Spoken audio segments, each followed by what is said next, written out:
Welcome back to another episode of Cooking with Katsu. We are still going with the Edge of Autumn build. Start paying attention to some of the thumbnail pictures for the 3 different builds I'm working on.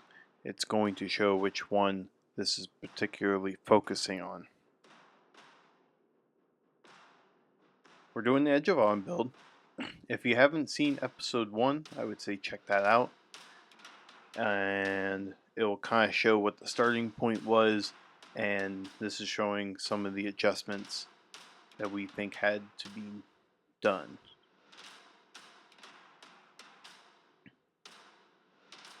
So to start off here, we have Riptide. Riptide's always kind of been like an aggro killer. Looking into it, it's already going to be a hard matchup.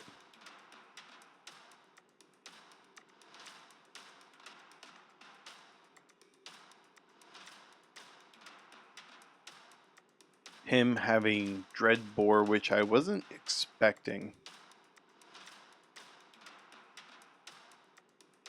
It does kind of mess with what I had in mind. I think next time around I'm going to be a little bit more aggressive and pull back.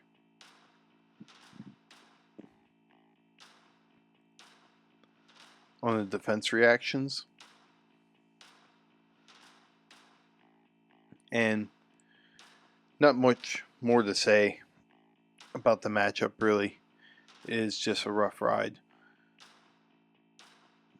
You just have to be smart.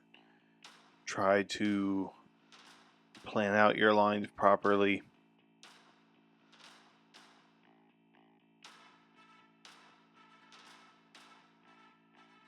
The problem is, since he wants to be so heavily defensive, it just makes it that much harder for our on-hit triggers to happen.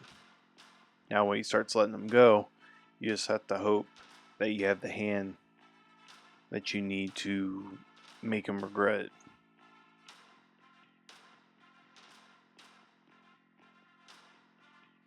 Only thing looking in this matchup, and it was kind of more just looking into my build more than the opponent.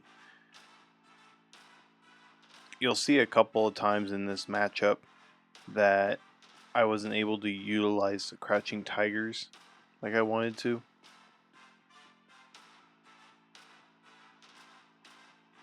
Just something to keep in mind. We are trying to make the new reflex card work that makes the crouching tigers. I know it's typically made to be a buff and to just make the tiger hand for the Katsu triggers, but you do need a failsafe in case someone decides to de-react off of it or what have you.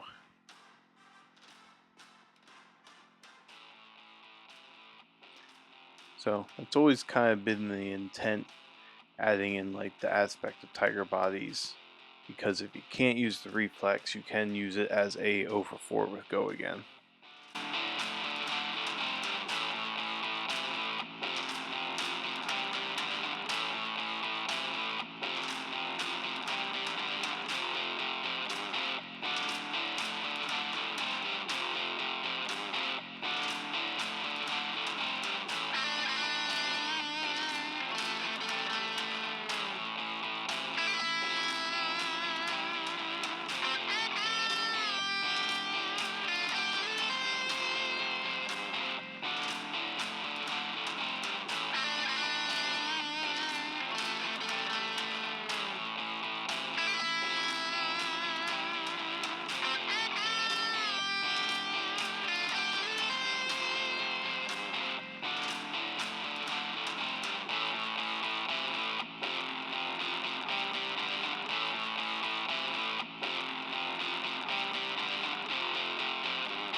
So as you can see there, that was the turn where those crouching tigers didn't do a whole lot. I possibly could have pulled something better out of the Katsu pull. I actually don't remember why we pulled that. I think it was just one of our best options, maybe.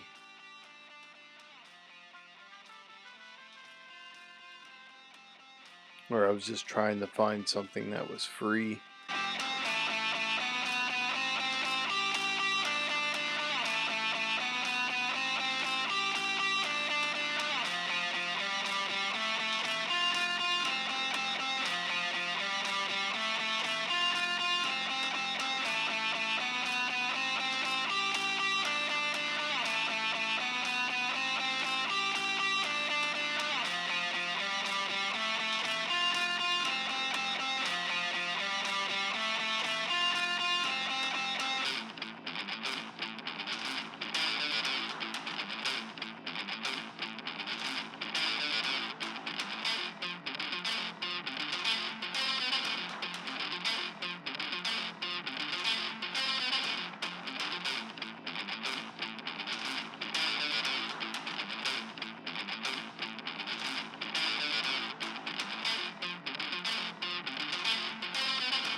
I don't think it was the smartest move to use the scar wraps there on the crouching tiger.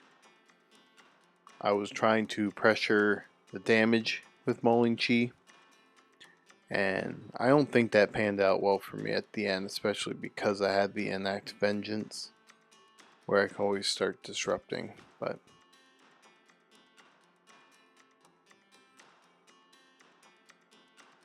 unfortunately, it was the decision that I made. Tough matchup, which, seeing the life totals, we did put up a pretty good fight.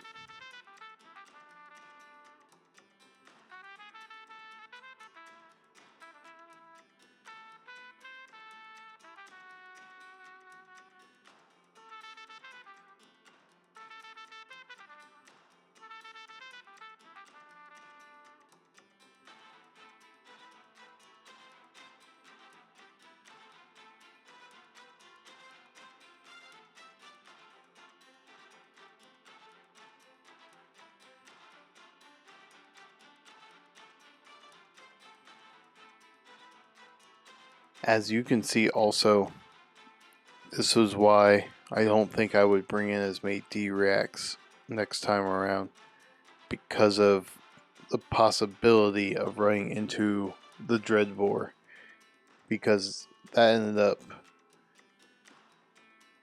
pretty much messing with my hands, because I had to start pitching my D-Reacts over actually utilizing them for what they are for.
Clearly saw we didn't win that, in case I accidentally spoiled that a little bit earlier. I didn't say it straight out, but I think I gave a pretty good hint.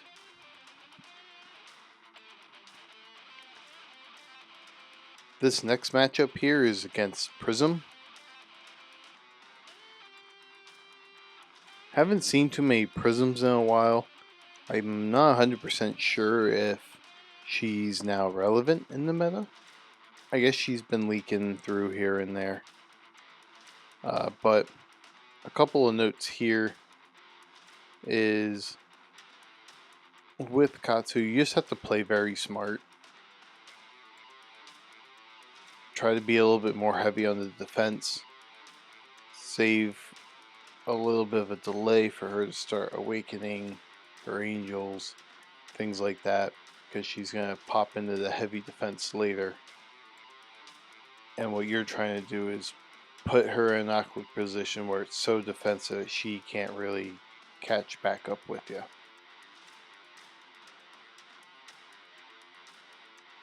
Something else to mention here, there's a lot of times they're going to get rid of your Phantasm when you have a 6 attack.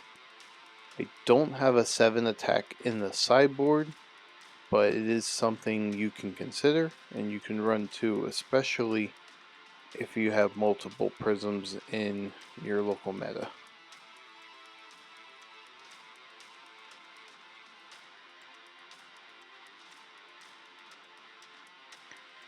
And something to mention is, just like with Gravy, if you decide to attack with the allies, those are considered on hit triggers. So if you end up needing some kind of Katsu activation on the spot, it is sometimes better to just attack the angel and then you get your own hit trigger and make your hand a little bit more fluent and consistent. Anytime when you see Soraya, you find the best way possible to kill it. It's as simple as that. If you're someone that's unfamiliar with the Prism matchups, Soraya allows them to draw 2 cards pretty much on the spot, so it is a dangerous card for them to have.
Interesting enough, and I don't know why I didn't think about this before, but Become the Bottle being named Edge of Autumn gives you pretty much a free Scar Wrap activation for +1 without having to lose access to your weapon.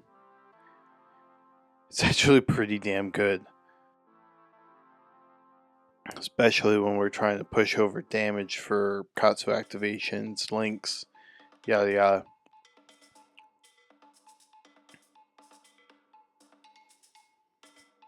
And there's never a situation where I'm hoping to throw this edge to get it back and swing with it a second time.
Prism ended up just folding. I don't know what they had in hand, but I'm assuming it was something where they didn't have any value, or it could have been something without a block either. But the plan was to go Edge of Autumn there with the CNC in case there was a Soul Shield. I think 2 was used in that matchup and there was still 1 floating around. Plus, if they would have arsenaled, they would have made some kind of disruption.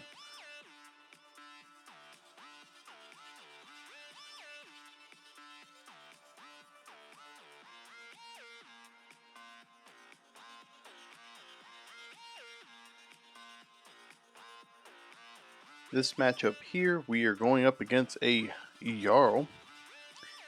I don't get to see too many of those anymore. It's an interesting matchup. They're going to have access to slow us down a little bit. It's also going to make us spend more resources into the matchup as well. But as you can see here already, we had a pretty early Okanold, which is not good for us, into a CLF.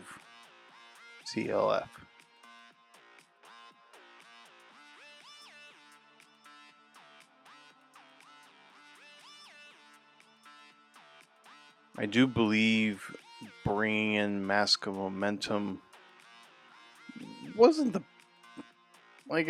best call. The Pouncing Lynx is just as bad, and I just thought the Mask of Momentum was at least a more standalone value card without having the need to be destroyed.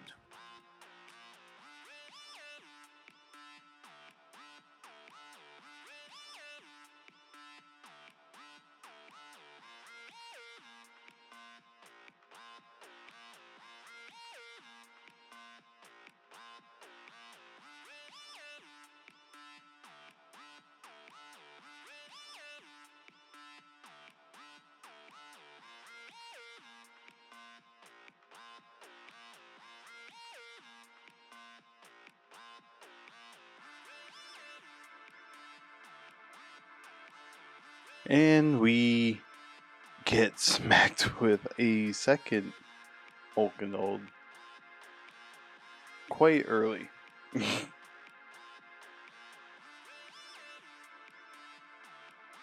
So I did talk to my opponent here after the matchup because I kind of needed to know how consistent this is for Jarl nowadays. From what he told me is that he had a very lucky beginning, which he did, which tilted it into his favor very quickly, because us being a Katsu player, having to work with a 3-card hand is pretty rough to try and get back to where you were against somebody like Jarl.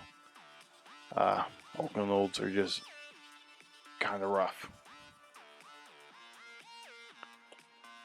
He also said too that when he plays Jarl on paper, he does say that lineup that we witness doesn't happen very often when he's playing on paper, which is something I want to do with this build afterwards. I believe is we're going to try and test it on paper, try and make it to one of my armories and give it a shot, or just play with some friends of mine casually. And it's mostly because, and I've encountered that before too, the way you think something's going to run on Talishar can be a little bit different than when you're writing it on paper. I don't know why. I don't know if that's a computer algorithm thing or not.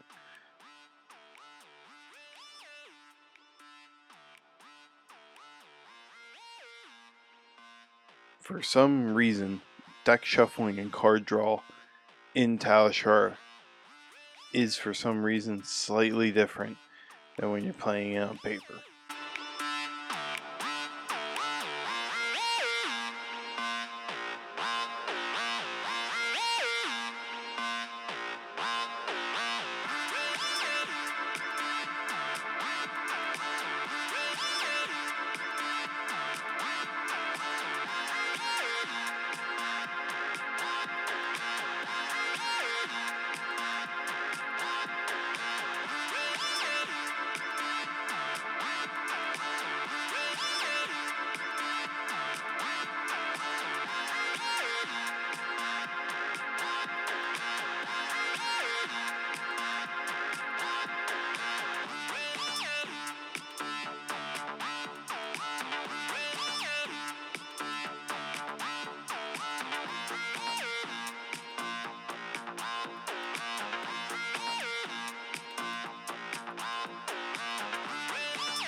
Something to think about when you're playing Remembrance.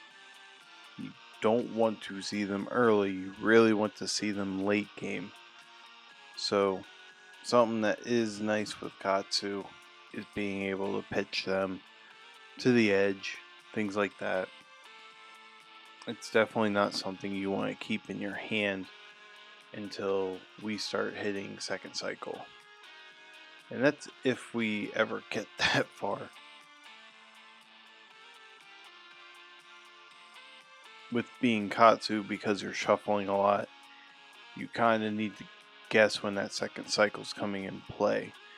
Mostly the reason why I have it is to bring back Winds of Eternity. So when you end up using all three of them and they're sitting in the graveyard, you can Remembrance, bring them back. I haven't gotten to this state yet, but I'm hoping that's something to solve with the fatigue matchup. Instead of bottoming out your deck, kind of try and hold on to your 100 wins as long as you can, and then try to use the Wind Eternity with the Remembrance. Worst case scenario, you just use Remembrance to get 3 more cards into your deck.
Yeah, so unfortunately, because he was running as high as he was, you kind of need to just accept the loss and move on.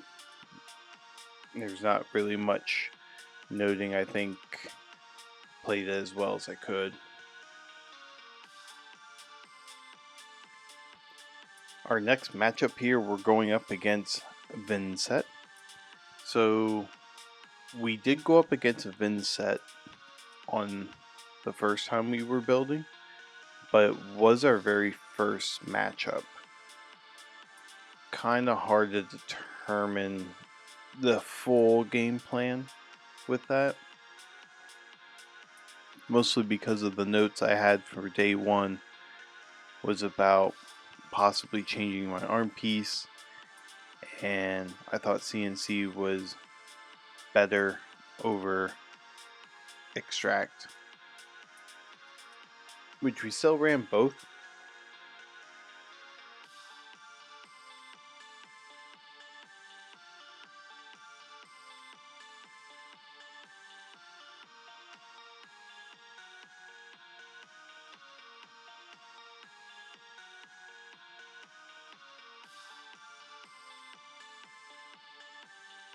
Originally, before Vincent got a little bit better with the meta, the way to play against her was to be very heavy on defense and just watch Vincent slowly die to Blood Dead. But now that she's more consistent, being able to access her unpreventable blood arcane damage is really good. So in this matchup, you can still play that. It's kind of just understanding the scenario. If you haven't noticed a little bit already, there's been some attacks Vincent's been playing that doesn't have the unpreventable arcane damage. When that kind of stuff happens, if it maths out that you can block everything, probably in your best interest to do that. It's going to make it a lot more difficult for Vincent to get up and running. Now, if the math doesn't work and you can't block out, you just take everything and you try to smack them harder than they smacked you.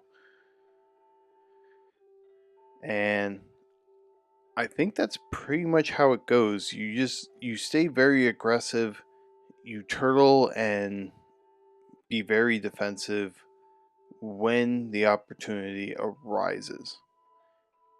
Because as soon as that happens, there's less chances of Vincent being able to make the rune chance she needs to attack the next turn, things like that.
Alright, so as you can see, the Vincent folded on that one. We just kind of took it to him. Uh, now, this matchup, uh, I don't run into marionettes as far as locally. I know he's pretty big into the meta. Surprisingly, we don't have anyone that plays marionette a whole lot. We used to, but he kind of stopped playing Fab. I don't know if he's taking a break or what have you. But being not quite up to snuff against marionette, he's a very good deck. I would have to play more matchups into this to understand it a lot better. So, unfortunately, I don't have too much advice into this matchup other than I might possibly sideboard some Calming Breezes to do more damage prevention. Because I feel like Marionette utilizes the Flick Knives almost a little too well. But I'm just going to discuss some things since this matchup is what it is. During these rounds, I did have a Gravy and a Acilio that matched up with me in the queue, and they both disconnected. This was after they saw who I was running. I think that's where they considered it just a tough matchup for them or an auto loss, so they decided to drop, which is another rough thing with Talishar. More times than not, the matchups that you're going up against tend to be the ones that aren't leaning quite as heavy into your favor. Unfortunately, that's just something that happens. Other than that, the deck feels like it's running pretty well. There is an option that I might want to try. I don't know if I'll do it recording wise or not, but I do want to see how the Gustwave package fits into this build. A good chance I'm going to back away from the reflex card with the Crouching Tiger, because I think once you have that in the deck, I guess you ain't forced, but I feel like I'm forced to run some kind of Tiger synergy with the deck. I mean, I just don't want to be stuck with a 0 attack Tiger. I like to have some damage go through, you know? Yeah, so we're going to do that. The way the Gustwave package is, it's probably going to remove the 100 wins as well. So we will see if we can work around fatiguing at that point. I mean, we'll still have the remembrance, but we'll see what happens.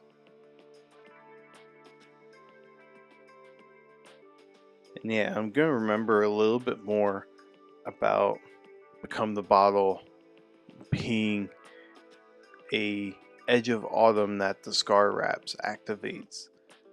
I never really thought about it, and that is pretty nice.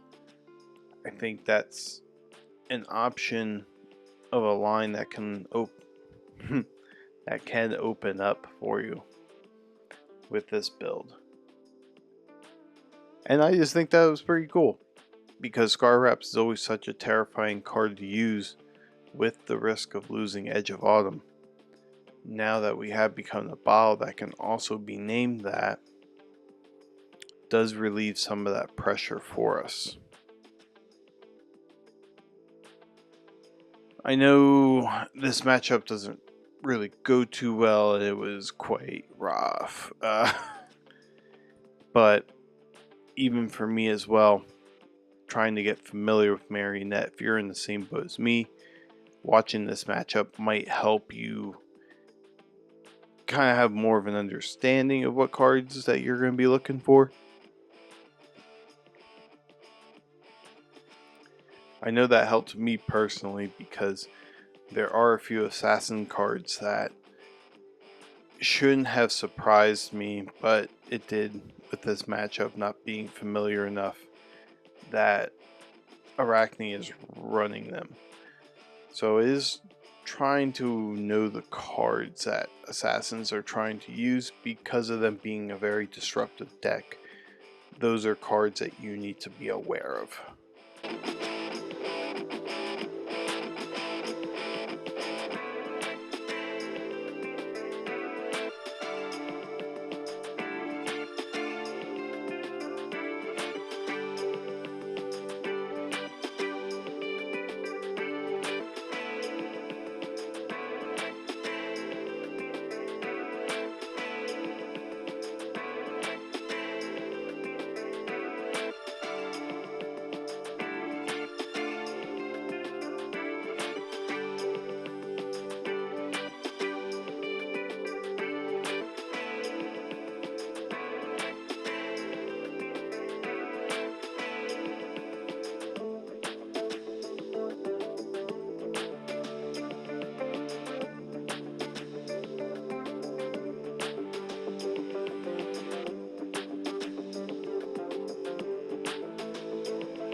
Pretty sure we're creeping towards the end here. We're at a huge disadvantage at this point. Did want to say just thank you for watching the episodes if you are. I hope these are being helpful for you. If you think me just having a final product and slapping it out there for you guys is a better option, let me know in the comments. The episodes will become a lot less at that point. I just thought this would be a good idea to see a little bit of experimenting, seeing what things worked for me. Some stuff might work out better for you. Some that you might have also thought was good and finding out that's not quite as much. And yeah, the comments are always open to discussions about the builds, things that you might be trying out that you think I should be throwing in, etc. That stuff is always helpful. We are getting very close to the 200 subscriber mark. At this point, I did have some WTR boxes laying around. I'm planning on using that for kind of a casual get-together coming up. So, might not have them at this point. But if we do hit the 200 subscribers, we do have Omens coming out very shortly. That is something that I need to discuss in the future on here as well, because I will be playing a lot of Aurora also, and we have some things to discuss about that. But we'll save that for another video. So again, thank you all for watching the Cooking with Katsu series, and I will see you all in the next one. Take care.